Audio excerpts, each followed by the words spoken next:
तो पृथ्वी मार्ग प्रदान कर दी। पृथ्वी वहीं से फट गई और पृथ्वी वहीं से फट गई और दिव्य आसन लेकर के भूदेवी आ गई।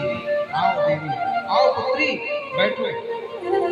और उसी आसन में बैठ करके उसी पृथ्वी जहां से फटी थी उसी रास्ते से जानकी जी पृथ्वी में प्रवेश कर गई। और पृथ्वी में प्रवेश करते ही जोर की बिजली चमकी, पृथ्वी पुनः अपने जगह में आ गई।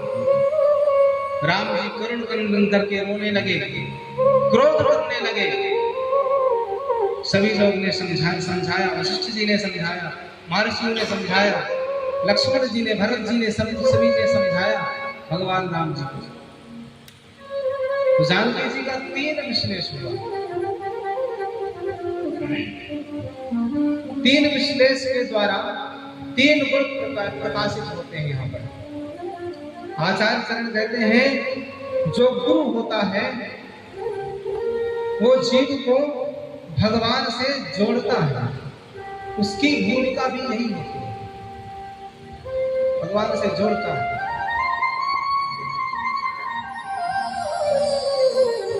वैसे डायरेक्ट आप भगवान के पास जाओ तो भगवत प्राप्ति नहीं हो सकती है। डायरेक्ट आप भगवान के पास नहीं जा सकते हो, तो क्या करना पड़ेगा? गुरु का आश्रय लेना चाहिए। जब गुरु का आश्रय लेंगे तभी हमें गुरु पुरस्कार करेंगे, माने हमारी पैरवी करेंगे भगवान से कहेंगे ये भी जन्म जन्मांतर से भटक रहा है, इसको भी अपने चरणों से लगा लो। हमारी पैरवी करेंगे, भगवान से हमारे लिए विनती करेंगे, तो भगवान अपने चरणों में जगह दे देंगे, हमको अपना लेंगे, जीव को अपना लेते हैं। इस तरह से जैसे जानकी जी क्या करती है, रावण हरण कर ले गया, रावण हरण कर ले गया और जानकी जी को अशोक के वृक्ष के नीचे, अशोक वाटिका में बैठाया। अशोक के वृक्ष के नीचे जानकी जी बैठी हुई है और जानकी जी के पास रावण आया, डांटता है, फटकारता है, भय दिखाता है कि मेरी बात मान लो, मेरे महलों में रहो, मैं रानी महारानी बना करके रखूंगा। अनेकों स्वप्न देखता है रावण, लेकिन जानकी जी तब भी रावण को क्या कहती है, ऐ दुर्बुद्धे, ऐ रावण, अरे मंदमती, तुम मान जाओ। कहती है कि रावण अभी भी भगवान तुम्हें माफ कर सकते हैं, तुम भगवान के शरण में चले जाओ। यदि जीवित इच्छति, यदि तुम जीवन जीना चाहते हो, धारण करना चाहते हो, शरीर जीना चाहते हो, तो भगवान के शरण में चले जाओ, भगवान राम के शरण में चले जाओ, भगवान तुम्हें माफ कर देंगे। यदि तुम झुकना नहीं चाहते तो मत झुको, तुम झुकना नहीं चाहते तो झुको मत। अपने प्रभु इतने दयालु हैं, इतने कृपालु हैं कि तुमको मित्र बना लेंगे, मित्र बन जाओ, मैत्री भाव अपना लो। जानकी जी कहती हैं तुम भगवान के मित्र बन जाओ, यदि झुकना नहीं चाहते तो भगवान के मित्र बन जाओ। भगवान इतना उनके हृदय में करुणा है, करुणा वाले हैं कि तुमको अपना मित्र बना लेंगे और कृपा कर देंगे तुम्हारे ऊपर। जानकी जी फिर भी समझाती है, ये जानकी जी का वात्सल्य भाव है, करुणा है, ये आचार्य की करुणा है। प्रथम विश्लेष है, क्या कहती है जानकी जी, भाई शिष्य जो होगा वो उद्दंडता करेगा, शिष्य उद्दंडता करेगा, लेकिन आचार्य का काम क्या है, शिष्य को समझाए अपने ज्ञान के द्वारा, अपने शास्त्रों के द्वारा, उसको समझाए और भगवान में लगाए। तो यही आचार्य श्री जी कौन है? श्री जी श्री वैष्णव संप्रदाय के आचार्य हैं। लक्ष्मी नाथ समारंभा नाथयामुन मध्यमाम अस्मदाचार्य पर्यंता वंदे गुरु परंपरा। वंदे गुरु परंपरा। श्री जी आचार्य हैं श्री वैष्णव संप्रदाय के। तो कहते हैं कि श्री जी आचार्य हैं। श्री जी एक गुरु का काम करती है। जो आचार्य करता है वही श्री जी कर्म करता है। श्री जी रावण को समझा रही है, अभी भी मौका है, अवसर है, भगवान के शरणों में चले जाओ। यदि तुम झुकना नहीं चाहते तो मित्रता में अपना लो, तुम्हें भगवान अपना मित्र बना देगा। ये श्री जी करुणा है। यही आचार्य के मन में होना चाहिए, आचार्य के हृदय में होना चाहिए।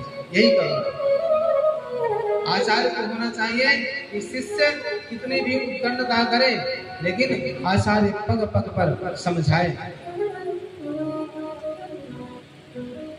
जीव को भगवान से जोड़ता है आचार्य। कोई पुरस्कार करने वाला होना चाहिए। जैसे आप न्यायाधीश के पास जाओ और न्यायाधीश के पास जाकर के न्यायाधीश का दरबार लगा हो, उससे कहो हमें न्याय दो।